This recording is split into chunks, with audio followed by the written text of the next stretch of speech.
Hey guys, on this episode of Talking Stories with TSM, we're answering a question by our intern, Michael.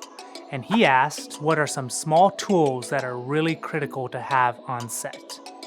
Well, that ended up being a really good question because recently we had to condense our entire toolkit down to a very small little pouch for travel purposes because we were flying.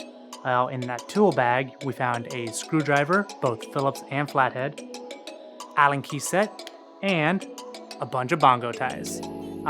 They all have their purpose, but at the end of the day, all of our gear has tiny little screws and mount points that can rattle loose and need to be adjusted.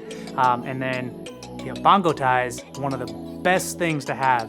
Grab a bag or two of them. You can always use them. They are used to organize wires, hold gear. I've seen them go on combos, C-stands, cameras, audio bags. I mean, they're always being used. And recently, honestly, I actually had to put a shotgun mic onto my camera for last second reference, and I used 3 bongo ties to hold it in place, and it kind of was used a little bit as a shock mount, and it held great.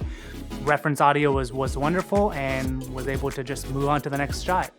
Every crew position needs different tools, but these are just a few that really can kind of just start you off and throw it in your backpack, and you'll find them being really useful at certain moments. That's this episode of Talking Stories with TSM.